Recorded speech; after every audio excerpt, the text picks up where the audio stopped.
दुआ ज़ाहरा कराची से अगवा हुई और पंजाब से वागज़ार की गई। उसके वालिदैन का ये कहना है कि उनकी बच्ची अगवा हुई जबकि बच्ची के बकौल उसने अपनी मर्ज़ी से शादी की थी और शादी के बाद वो अपनी ज़िंदगी अपने हस्बैंड के साथ गुजारना चाह रही है। एक इंतहाई दिलचस्प केस जिसमें 14 साला बच्ची जो पाकिस्तानी कानून के मुताबिक उसके वालिदैन की इजाज़त के बगैर वो निकाह नहीं कर सकती और उसके वालिदैन उसका निकाह मनसूख करवा सकते हैं। अदालत ने फिर भी उसे उसके ससुराल उसके हस्बैंड के पास जाने की इजाज़त दे दी। एक दिलचस्प केस है, इस पे बात करूंगा। अगर आपने मेरा चैनल सब्सक्राइब नहीं किया तो सब्सक्राइब कर लें, बेल आइकन को क्लिक कर लें ताकि मेरी वीडियोस आप तक बर वक्त पहुंचती रहें। दिलचस्प मामला यह है कि कुछ दिन पहले कराची से एक बच्ची अगवा हुई, गुम हुई और वो उसके वालिदैन के मुताबिक वो अगवा कर ली गई और वो घर का कूड़ा फेंकने बाहर निकली थी।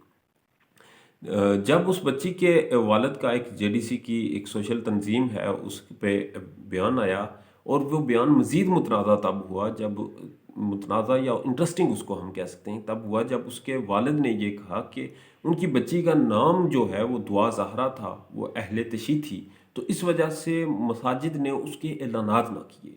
ये बात करने की देर थी कि पूरे मुल्क में अपने फ़िरक़ों से बालातर होकर कीबोर्ड वॉरियर्स ने लाखों करोड़ों ट्वीट्स और सोशल मीडिया पोस्ट्स की और उस बच्ची के लिए आवाज़ उठाई।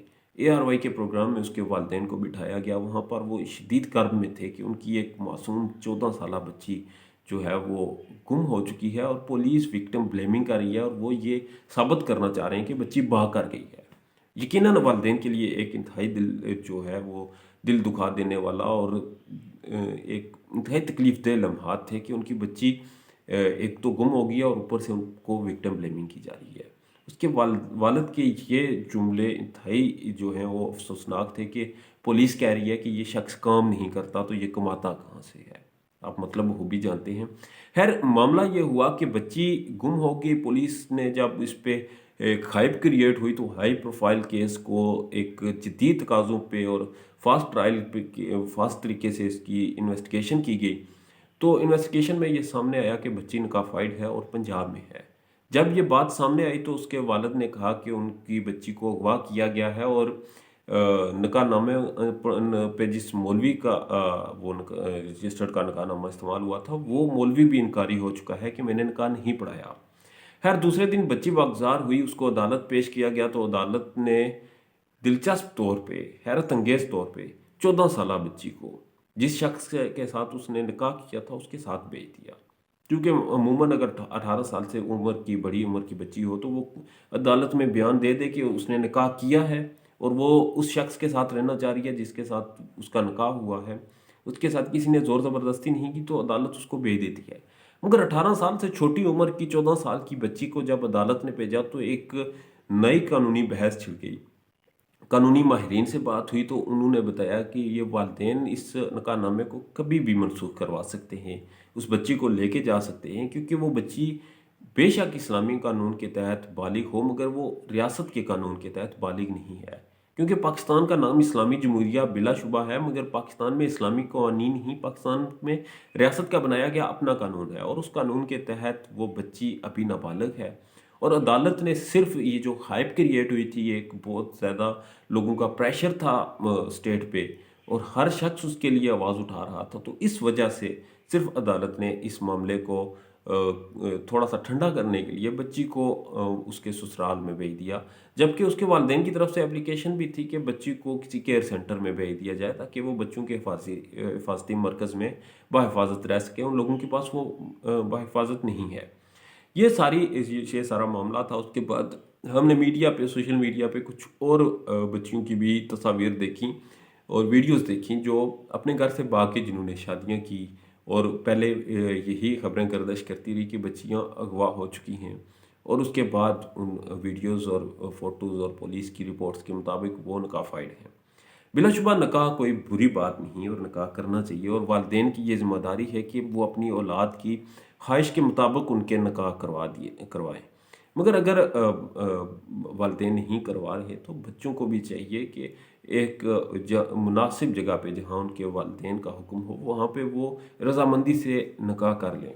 खैर जो भी था एक ऐसी हाइप क्रिएट हुई, एक ایسی سچویشن بنائی گئی جو تکلیف دہ تھی. اور یقین کریں اگر کسی شخص کی بیٹی پہ اس طرح کا الزام آتا ہے یا اس طرح کی بات سامنے آتی ہے تو اس کی ساری زندگی تباہ ہو جاتی ہے، اس کے سارے خاندان کی زندگی تباہ ہو جاتی ہے. اور ہم جس سوسائٹی میں رہتے ہیں، سوسائٹی میں ان لوگوں کو خاص طریقے سے کرٹیسائز کیا جاتا ہے. خیر وہ بچیاں انہوں نے اپنی مرضی سے شادی کی. اور اب دعا زہرا کے معاملے میں میرا ذاتی خیال یہ تھا کہ اگر بچی زندہ تھی، اس نے نکاح کر لیا تھا کہ تو اس کے والدین کو اس کو ایکسیپٹ کر لینا چاہیے تھا اور شکر ادا کرنا چاہیے تھا کہ بچی زندہ تو مل چکی ہے. خدا نخواستہ کوئی زینب جیسا کیس دوبارہ تو نہ ہو سکا. پوائنٹ یہ ہے کہ اس وقت ہماری جو اس وقت ہمارے معاملات چل رہے ہیں، ہماری تربیت کا ایک فقدان ہمارے اندر پایا جاتا ہے. اور جو سوسائٹی کے ہماری نارمس ہیں ان کے مطابق ہم بہت ہی زیادہ کنفیوزڈ ہیں.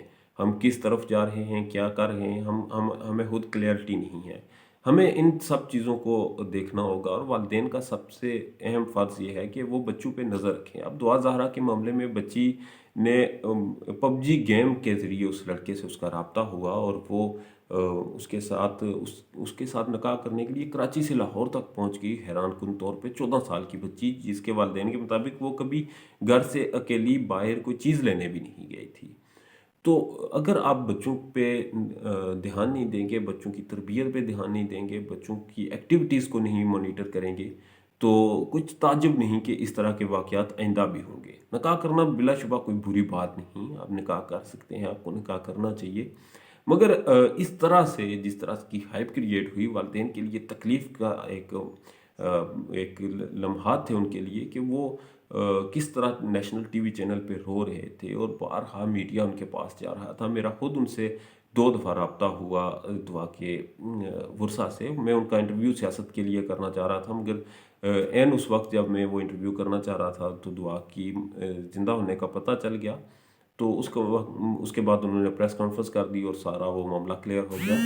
خیر جو بھی معاملات ہے، اب ہمیں بحیثیت ایک سوسائٹی ممبر یہ دیکھنا چاہیے کہ ہم اپنے بچوں کی تربیت کس طرح کر رہے ہیں، ہم بچوں پہ نظر کس طرح رکھ رہے ہیں اور ہماری ایکٹیویٹیز بچوں کی کیا ہیں.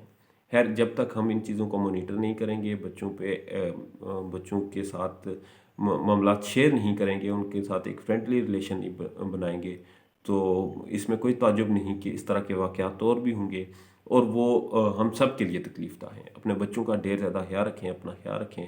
اللہ نے کے بعد